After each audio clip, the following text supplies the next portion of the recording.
So we have another topic here, which goes hand in hand with the sort of the demise of Marvel. But I will say, just from the off, ladies and gents, you want to jump into a topic, support the channel, support the stream itself, use the super chat function. Goes a long way, really does help out. But it also gets your comment discussed. We talk about it. You join in the conversation, and also, after this stream, there's a members and patron only stream. So if you want to join in that, it's a chilled one. Then become a patron and a member. So it's an exclusive access thing. You have to be a member or a patron. Links to that are in the description box. Now let's move on to another topic. And again, this is, we talk about the demise of Marvel. Well, we've got another element of that here, which is the Thunderbolts are being rewritten 2 months before they're supposed to shoot. It's not good, is it? That's not good at all. Kick to the nuts for Marvel there. I mean, this is terrible. It's literally supposed to start shooting in June, and they've had to hire a new writer to do rewrites. Confirmed to do rewrites. They don't even have the script locked down 2 months before they're set to start shooting. And now you wonder why they're going downhill. I mean, what? And this is a Netflix writer, as an FYI. Well, this is the Marvel way, isn't it? I mean, even James Gunn threw some shade probably at them, since they go into production with scripts that aren't completed. I mean, this has been a tradition since Iron Man. However, I think there's maybe like one silver lining here. Quantumania flopped in their faces. And I'm sure that Bob Iger will have had a very serious conversation with Feige, in which the message was conveyed, I need you to make money again. And hopefully someone took another look at the script and saw, looking at the experiences from Ant-Man, because they do like this mini retrospective / post-mortem after every one of their movies. And if they're honest, they're going to be able to see, okay, the lessons from Ant-Man, actually all of Phase 4, are these, and these. And this script right here is doing all of that. So let's have a new set of eyes come in and change that, shall we? I think this can be good news. I think that what would have been more troubling was if this script right here, which was written in the pre-feedback from Quantumania period, went into production exactly as is, because that would mean that they haven't taken any audience feedback on board. Now they have some numbers that they cannot ignore. Then they hire this guy in 2 months before it's set to shoot. I mean, a lot of salvaging can be done in 2 months. So I see this as potentially good news.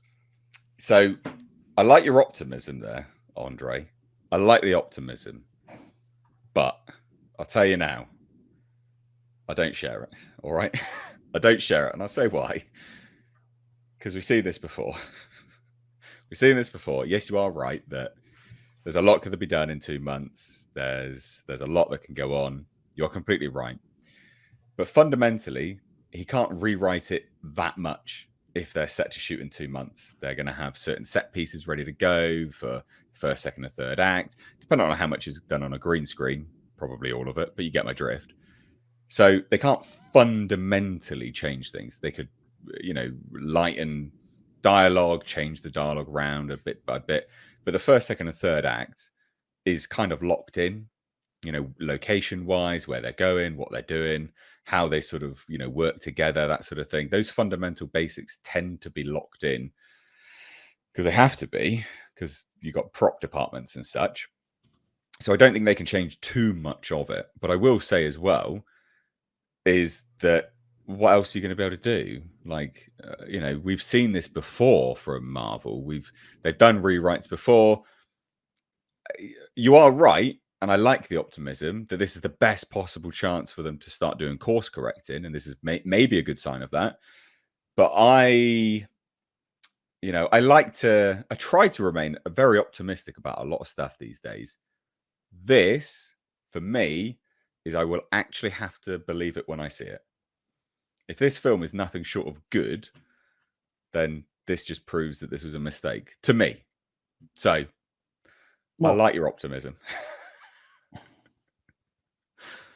Yeah, go on, Culture. You wanted to jump in? might I suggest that this is most likely a mistake? I mean, because I mean the reason that he's being brought in is because of his previous work with the director. You know, and while they may have a good working relationship, usually those projects are born out of months and months of planning together, not this short period of time. And I'm unfamiliar with any of this work that's here. I don't know Tuca and Birdie. I don't know Silicon Valley, although I hear that was a wonderfully well received show and very amusing. But I can't imagine that nothing good comes out of these types of rewrites, especially on this kind of a short notice. Supposedly these stories are locked well in advance. So to have him coming in and essentially rewriting the film, I don't predict. I can't be as optimistic as Andre. I don't know. I mean, Tom, did you weigh in here or no? Hi, Jasper. Puppy. I know. I mean, the one side is this is just more. This is like what, par for the course, more rewrites, more problems, nothing new. A Day That Ends in Y for Marvel. But on the other side of it, if they're rewriting it, it means that they realized something was wrong and at least they're trying to fix it now, as opposed to in reshoots. Like maybe this is where we're starting to see a sign of things change from the way Alonso used to work things. Like instead of waiting until the last minute to fix something, now we're fixing it before we go in front of the camera. Which again, you might be right, Nate. It doesn't necessarily mean they're changing a lot. It just means they might be giving it another rewrite. And guess what?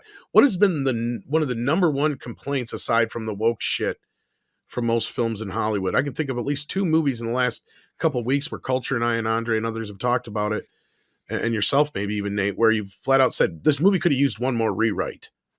Right? It's good, but it just could have used one more good polish. You know, somebody to take one more good look at it and say, no, this needs to change. You need to fix this here. You could have a funny moment here. That funny moment doesn't land, you know, just those little things. Sometimes it helps to get a fresh set of eyes on something and say, yeah, this is just a little too long. You're not giving the audience enough of this. Sometimes it just needs that extra tweaking, and that can make a world of difference in a film at the end of the day. Because the greatest example is Ant-Man, the other side of it. I'd love to see the edit before the reshoots, because from what we had heard was that the director, what's his name? Just forgot his name here. Peyton Reed, thank you. He supposedly liked the other version and was crushed that they decided to change the film the way they did at the last minute. So maybe this is a sign of how things are going to be going forward now that Alonso's out of the picture. Yeah, maybe. I see. I like your additional optimism on top of Andre's optimism. It's not so much optimism as it is just it's a good way to make a movie. You don't mess with it after the fact. You look at it ahead of time, fix it first. Yeah, exactly. I mean, optimism, that would be if we said, oh, yes, this changes everything. I'm not saying that. What I'm saying is that my reading of this is that you had Ant-Man just flop, and the time scale is such that if you see shit, we have something here that the audience is going to reject. Now is the time to fix that. And it doesn't have to be like anything major. There are subtextual things that can be done without fundamentally changing the story. I mean, like, for instance, if you look at The Batman, my complaints with that movie could have been removed in one rewrite. One rewrite would have removed the subtext without fundamentally altering the screen story. Could be the same. And same thing with Ant-Man. You could have removed all of this like Antifa message and this subtext, where the subtextual message is that what you have right here is a conflict of ideology between the young Marxist and the older people that are happy with the battles fought and won in the past. And then eventually the older god have to realize that, yeah, you young people who don't know what the hell you're talking about, you're right. We have to create all these new battles and ideology and go Antifa. That's kind of like the subtext of the movie. That is also something that could have been removed in one rewrite without structure changing the structure of the story. It's just that little imagery and those lines which add in that subtext and makes the whole thing so unpalatable. Now, I'm not saying that that's what they're doing here. Maybe they're making the movie worse. But from the outside, if you had a script that was really, really woke, all it would take to fix that is actually bringing one outside guy, maybe someone the director trusts, and says, "Here, just fix that subtext." So you are right that this guy has worked with the director before, but I will say this: everything this chap has worked on is comedies. Oh boy! So you know that horrible Marvel humor that we've been getting? I would imagine that actually we're just going to get a little bit more. That does sound very plausible too, because that's one of the things that we reported that Bob Iger demanded for Ant-Man. The moment he came in, extensive reshoots were ordered for that movie, and reportedly they were about adding more humor to it. And an alternate reading is that that's what this guy does. Add in humor in advance, so they don't have to reshoot it in later. Well, that's what they added, wasn't it? That's what they added to Ant-Man.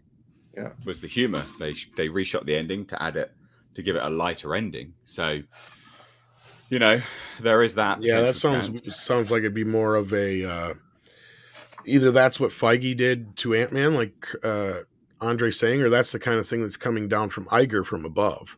Yeah, all of these are equally plausible readings of the situation. We're just gonna have to wait to see how it pans out. Yeah.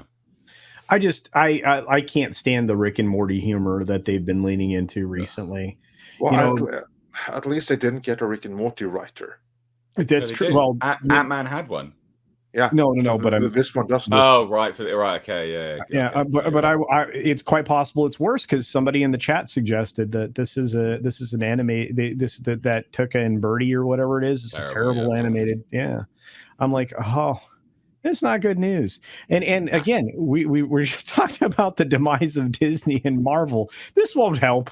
This won't help. No, I don't think so.